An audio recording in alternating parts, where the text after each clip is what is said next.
Hey folks, today we're looking at a rarely seen Fender, the Jaguar Baritone Custom Bottom Master. Now this was originally made exclusively for the Japanese domestic market from 2004 to 2006, or possibly 2007. You may also see it referred to as the J-Craft Series JGB95. Keep in mind there's very little official information out there on this model, so most of what I discuss here is what I've learned in chat rooms and the like. So first off, you have to give it up for the marketing guy who came up with the name Bottom Master. That never fails to bring a smile to a guitar player's face. These were made to be tuned E to E, kind of like the Fender Bass 6, but most people end up using them as a baritone guitar with baritone tunings. Most came in sunburst finish with single coil Jaguar pickups, but there were some made in a white finish.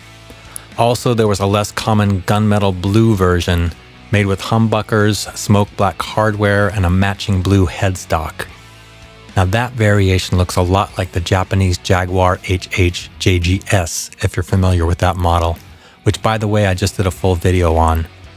It has the same exact chrome-covered pickups and black pickup frames. This version awesomely says Bottom Master near the tip of the headstock. Most of these had Baritone Custom on the headstock. There was also a Bottom Master built with an onboard fuzz, believe it or not.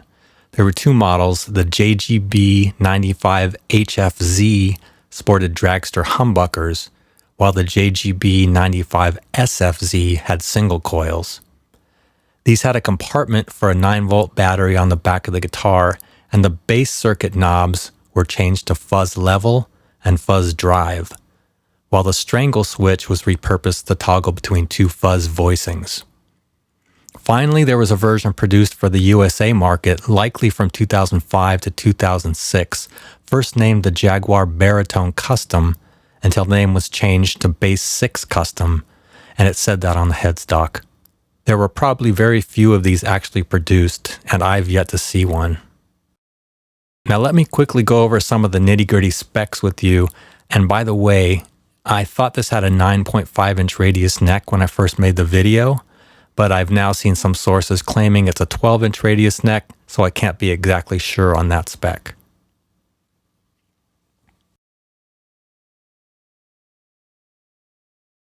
Baritone with a 28.5-inch scale neck. Some of the specs are alder body, maple neck, rosewood fretboard, 2 single coil Jaguar pickups, and it's got the on-off for each pickup, as well as the low cut high boost switch, your standard volume and tone, and then it's got the vintage style bass circuit here. So when it's disengaged, you're using everything down here, normal pickup selectors, volume, tone.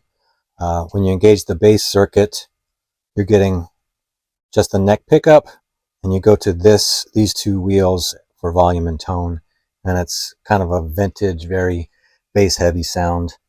Just-o-matic bridge, 9.5-inch radius neck, medium jumbo frets. I read somewhere that this was made to be tuned E to E, which is kind of like the Fender Bass 6, if you're familiar with that.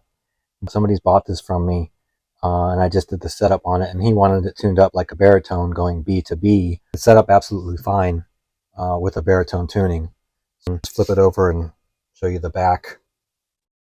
It's got the tummy cut, skunk stripe on the back of the neck, vintage style tuners. You just get a really big fat baritone sound from it.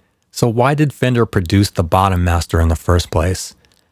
There's speculation that at the time Fender was contemplating a reissue of the Bass 6, and they wanted to test the waters with the Bottom Master, as it was built to be tuned like the Bass 6. Big difference being the Bass 6 has a 30-inch scale neck and a vibrato. Most think the shorter scale Bottom Master fails as a bass, but it's great with a baritone tuning. I'll note that shortly after the Bottom Master left the scene, the Fender Custom Shop did release a Bass 6 reissue that was made for just 1 year.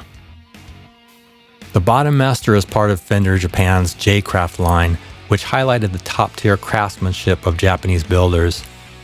The one in this video was likely built by Dynagaki, one of the key factories used by Fender Japan after the famed Fujigen era. Despite this shift, these J-Craft models carried on the high standards of Japanese craftsmanship that collectors and players love. As noted, the Bottom Master sports a catchy name, and it was too edgy for Fender America. Its innovative design pushed the boundaries of what the Jaguar could do and incorporated some real oddities for Fender like the onboard Fuzz. Sure, it failed in its initial mission to be an E-to-E tuned bass, but players realized right away it scored a win as a baritone instrument. That's probably why these are selling on the used market at upwards of $3,000 these days. Those Japanese guitar makers had a knack for producing really cool stuff, and often in small numbers, thus giving us some of the highly collectible and rare Fender guitars people covet today. Alright, that's about it on the history of this rare beast. Now here's some quick playing samples. So bridge pickup first.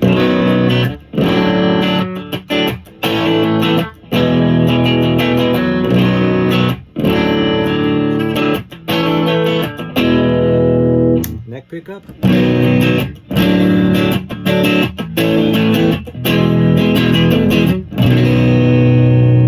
And go back to bridge pickup. I think they call it a strangle circuit or something, but here's without it engaged. Flip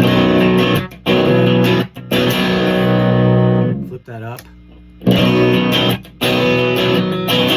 Just thins the sound out a little bit. Then the bass circuit sounds like this. Really only useful in like jazz type situations or something kind of different.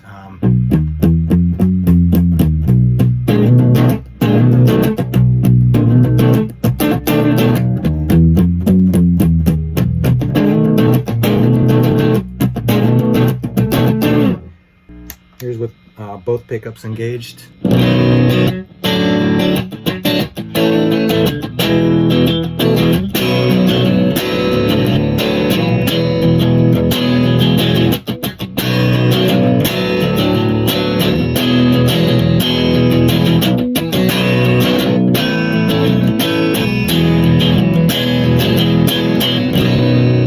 A couple things to keep in mind. This is set up for a baritone tuning, so it's B to B. Is it B, E, A, D, F sharp, and B? That's how I've got this one. There's a lot of different baritone tunings, and because this is flat wound strings on here, they kind of naturally on the low strings have kind of a duller sound, not as much sustain.